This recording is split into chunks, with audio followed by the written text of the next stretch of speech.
Toutes les télés américaines étaient en édition spéciale. Les congressmen, eux, ont revêtu leurs plus beaux costumes. Barack Obama a prononcé cette nuit son ultime discours sur l'état de l'Union, les temps forts, avec Océane Nicole. Obama fait le bilan. Ce mardi, le président américain s'est exprimé pour la dernière fois sur l'état de l'Union, l'occasion de revenir sur cette année de présidence. Menaces terroristes, Cuba, économie, tous les sujets ont été évoqués par Barack Obama. L'État islamique a mobilisé une grande partie de son discours. Le président appelle les Américains à ne pas succomber à la peur. Pour Obama, pas question de parler de troisième guerre mondiale, mais la menace est pourtant constante et réelle. Both Al-Qaeda and now ISIL pose a direct threat to our people. Al-Qaïda et maintenant l'État islamique sont une menace directe pour notre population parce que dans notre monde aujourd'hui, même une poignée de terroristes qui ne respectent pas la vie humaine, y compris la leur, peuvent faire des dégâts. Ils utilisent Internet pour endoctriner les jeunes de notre pays. Leurs attaques déstabilisent nos alliés. Nous devons les faire sortir. Le président américain s'est félicité de l'économie de son pays, la plus forte et la plus durable du monde. Obama a également souligné l'énorme avancée dans les relations avec Cuba. Il l'affirme, la guerre froide est terminée et il faut renforcer la crédibilité des États-Unis sur le continent d'Amérique latine. Après les félicitations, passe aux regrets. Barack Obama déplore les querelles et attaques récurrentes entre républicains et démocrates. C'est l'un des regrets de ma présidence, que la rancœur et la méfiance entre les partis a empiré au lieu de s'améliorer. Sans doute un président avec le nom de Lincoln ou Roosevelt aurait pu mieux combler cette division et je vous garantis que je vais continuer à faire de mon mieux tant que je serai dans ce bureau.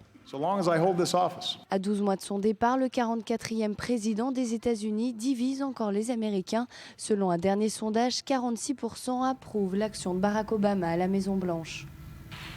David Benaïm, bonjour. Alors c'est un discours, on l'a entendu, résolument optimiste. Barack Obama a voulu faire passer un message d'espoir aux Américains avant de quitter la Maison-Blanche.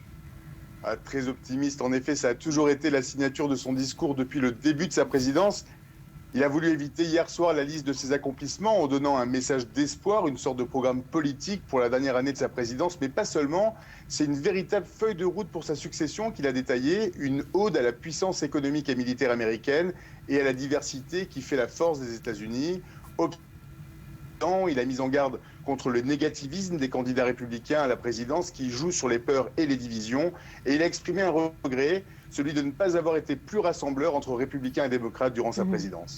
Alors, en revanche, il a complètement minimisé cette nuit la menace djihadiste. Pour lui, Daesh n'est pas une menace existentielle. Il n'y a pas de troisième guerre mondiale contre Daesh. Est-ce qu'on y croit aux États-Unis à ce message ? C'est le sujet qui divise le plus sur le discours de cette nuit. Obama ne veut pas surestimer l'État islamique. S'adressant à ses adversaires politiques, il a mis en garde contre les déclarations excessives selon lesquelles le monde serait engagé donc dans une troisième guerre mondiale. Il n'en minimise pas la menace, mais il rappelle que Daesh ne représente pas un danger existentiel pour le pays, tout en rappelant sa volonté d'éradiquer le groupe djihadiste. Le message n'a pas surpris les commentateurs ici. C'est le discours traditionnel de sa politique internationale, refusant le rôle de policier du monde. Alors, pour finir, David, ce discours est en quelque sorte un premier bilan de ces deux mandats. Il a certainement marqué l'histoire, Barack Obama, en devenant le premier président noir des États-Unis. Sinon, quelle trace laissera-t-il ? La liste est longue du point de vue de sa politique intérieure. L'accès à l'assurance médicale pour tous, le mariage pour tous, la baisse du chômage, une économie en plein essor, notamment avec la sauvegarde de l'industrie automobile américaine. Ses accomplissements en termes de politique étrangère ne mettent pas tout le monde d'accord. Le retrait des troupes d'Afghanistan et d'Irak, le deal sur le nucléaire iranien et puis la mort d'Osama Ben Laden et la fin de l'embargo sur Cuba. Ces deux plus grands regrets touchent deux sujets très présents dans la campagne présidentielle, le sort des immigrés clandestins sur le sol américain et le contrôle des armes à feu.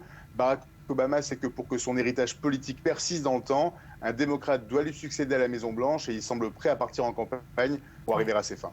Merci David. Et puis